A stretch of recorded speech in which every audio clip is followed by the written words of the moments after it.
Welcome to the most Monday of economic Mondays you possibly could see. Nothing but red across your financial news websites. You've seen crater, plummet, all just big, nasty, ugly headlines. But what's going on? Want to get a video out to you to at least cut through some of the noise, give you a little bit of perspective of what's going on, and remind you to take a deep breath. So let's jump into a couple. Right off the bat, fourth month in a row, jobs came in under what their expectations. So that's 4 duds in a row. Couple also with those job numbers, unemployment rate is now above the Fed mandate. Fed mandate is 4%. Unemployment rate's at 4.3.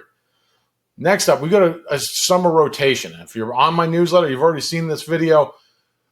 Rotation is coming. Rotation is coming. The mega cap names, your Magnificent Seven, you've seen them being sold off roughly starting a month ago. Cash is getting redistributed across other sectors and asset classes. So you mid, small cap names. Next up, the Fed chairman himself. Jerome Powell arguably was too slow and probably went too high too fast on the front end of raising rates. Is going to be too slow, too late on the back end in cutting rates. Is he going to run the economy into the wall, Wile E. Coyote style? We don't know, but beep, beep. Now for the good stuff.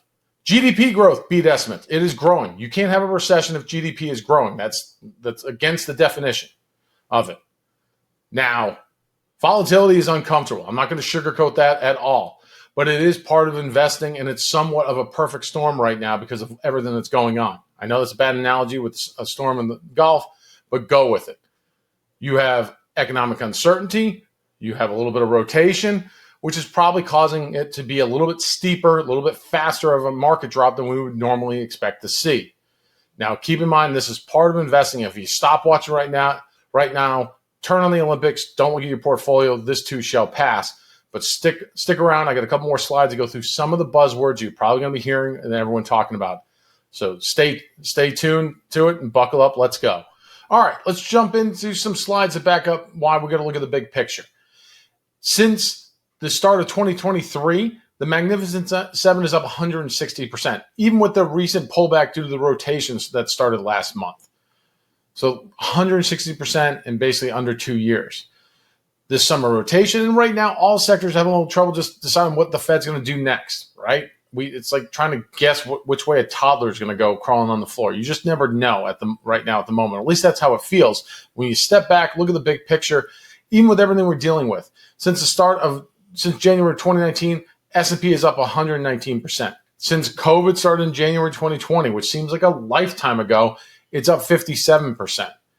We're going to take a step back, look at the big picture. You're going to see some talking heads that come out of the woodwork that have told you, I told this was coming. No, the world is coming to an end. Is our economy perfect? No. But is it imploding? Absolutely not. The new buzzword of the economic cycle right now is the Sahm rule. This is named after a Fed economist, Claudius Sahm. It measures the unemployment versus its 3-month moving average. Now, the most recent report, which I already said was a dud, had unemployment raising up to 4.3%. That number in the last report puts it above its 3-month moving average. That's what this indicator is. It's a statistical measure. Now, even Claudia Sahm herself says it's not a hard and fast rule, but something you have to pay attention to, and hopefully the Fed weighs this in their meeting in September and potentially cuts because they're seeing signs of softening. Now, back in 2008, it was on. In 2003, not quite. April 2020, the COVID times, it triggered, but we didn't go into a recession. The market ripped at that point. So don't take it as a sole indicator. You can't have one indicator tell you we're all in trouble, but it is something you're going to hear thrown out a lot in the next week or two because it did trigger. It does not trigger very often. It is not a sole reason for the economy or the stock market to crash or anything along those lines, but it is something you're going to be hearing a lot about in the next couple days. All right, last slide. We're going to be short and sweet on this one. Average S&P pullbacks of 5% or more in a year are 4.6. You can't have 0.6 of a pullback, so think 4 to 5 is normal. This is part of a healthy market cycle. Fluctuations do happen. No different than trying to drive to the beach sometime and expecting never to hit one red light. Red lights happen, pullbacks happen. It is just part of it.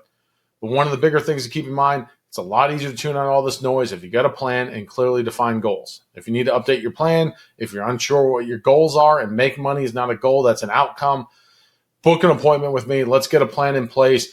Let's get you on track. Focus on your own goals, not anyone else's, not what the financial media is telling you. Love for you to connect. Let me know if you have any questions. Thank you for watching.